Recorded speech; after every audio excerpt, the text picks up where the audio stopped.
Nii, klaaspakendiga on asi selge. Niisiis sinine konteiner, papp ja paber. Sinna konteinerisse võib viia kokku pressitud pappkaste, jõupaberit ja pakkepaberit ja muid puhtast paberist või papist pakendeid. Vaadake ja valige, mida siia kasti paneksite. Mina paneksin siia selle papist karbi. Sinna läheksid hästi ka see pitsakarb, müslikarb.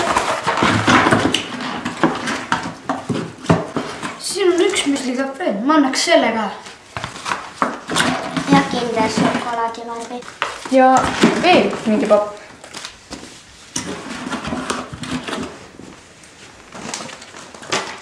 Väga tublit! Papp ja paber sai kõik ära korjatud. Minul on ka küsimus, mida teha vanade ajakirjadega?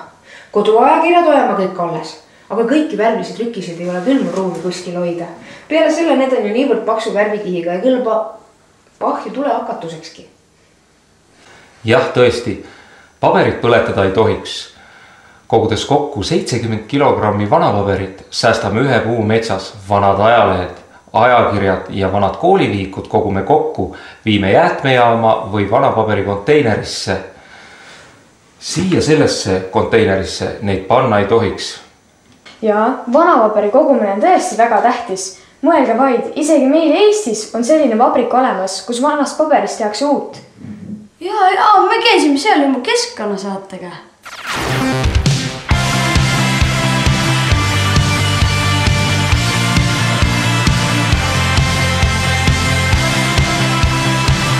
See ongi see vabrik, kust kasutatakse vanu pabereid, et sellest uus paber.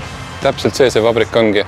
Et meie kasutame Eestis umbes 3000 tonni vanapaberit aastas ja teeme sellest uue paberi ja pappi. Kas siia tuuakse ka see joogikartong? Siia tuuakse ka natukene joogikartongi, mis Eestis tekib. Kui palju näiteks kulub ühe sükse suure rulli paberi, kui palju toorainet selleks on vaja? Suur rull, mida te seal all nägite, on kuskil 400 kilo, siis selle tegemiseks läheb umbes 420 kilogrammi, 430 kilogrammi vanapaberit. Kas kõik paberist näiteks asjad, kas kõik sobivad selleks tooraineks? Ütleme, erinevatest vanapaberitest, erinevatest vanadest pappidest tehakse erinevaid asju tegelikult. Ajalehepaberit, mida meie ei tee, tehakse ainult vanadest ajalehtedest. Igal papil või paberil, mida tehakse, on siiski nagu oma kindel materjalide koostis, mida kasutatakse. Sellega tegelevadki siis jäätmefirmad ja taaskasutusorganisatsioonid, kes siis sorteerivad ja jagavad neid laiali. Kas Eesti taaskasutusorganisatsioon toob ka siia enda kogutud pappi ja paberit? Jaa, Eesti taaskasutusorganisatsioon toob ka siia oma materjali.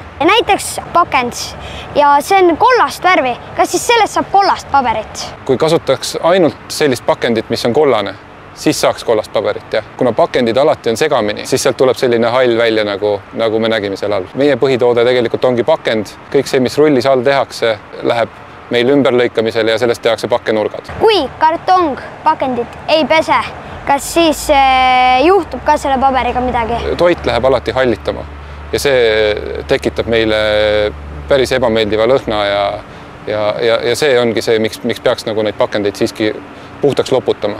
Mis asju sellest vanapaberi siis täpsemalt tehakse? Meie põhiline asi täna on kartongist nurgakaitsed. Nendega siis suured tootmisfirmad kaitsevad oma toodangu nurkasid transportimisel tekkivate kahjustuste vastu. Lisaks sellele me teeme natukene kontoritarbeid ja koolitarbeid, joonistusplokid, joonistuspaberid, akvarellipaberid. Kas kunstnikud kasutavad ka neid? Kunstnikud väga hindavad räpina joonistus- ja akvarellipabereid. Kvaliteet on nende jaoks väga hea, aga hind on oluliselt parem kui mujalt toodud paberitel. Kas vana paberit saab lõpmatuseni uuesti ümber töödelda? Ei saa. Ütleme, keskmiselt toetakse ühe paberikiu elujaaks 8 ümbertöötlemist. Meie oleme üritanud seda paberit võimalikult vähe jahvatada, et ta võimalikult vähe viga saaks. Kas see Räpina paberipabrik on siin alati teinud niisugust vana paberist seda paberit või on siin näiteks kunagi ka puidust tehtud paberit? Puidust me ei ole kunagi teinud, aga tegelikult päris alguses tehti paberit liinastest kaltsudest. Seda kaltsu koguti siis ümberkaudsetest küladest ja linnadest. See toodi siia, seda keedeti ja mäendati, siis jahvatati ta puruks ja siis sellest tehti paberit. Te võite kujutada ette, kui tugev see paber sai sellest kaltsukiust. Seda tehti siin eelmise sajandi 80-ndateni ja alates siis 1734. aastast. 1700? See tähendab siis, et see koht, on siin juba 3 sajandit ju. Üle-eelmisel aastal oli meil 275. aastapäev. Suured tänud, et te meie jaoks aega leidsite ja kena päeva jätku teile. Aitäh, et te leidsite aega tulla. Vanapaberit kogudes säästate puid, mida planeedi algsest metsa hulgast on ära kasutatud lausa 80% ulatuses. Sinisesse papi- ja paberkonteinerisse sobivad kõik pakendid, mis on paberist, kartongist või papist. Näiteks suuremad ja väiksemad pappkastid ja karbid, paberkotid ja muud puhtad paberpakendid. Konteinerisse ei sobi määrdunud või vettinud papp ja paber, kasutatud pabernõud ja papptopsid, foolium ja kopeerpaber, majapidamispaber ja kartongist joogipakendid. Pappi ja paberi konteinerisse ei tohi panna ka pappi ja paberit, mis sisaldab muid materjale, näiteks fooliumit või kilet.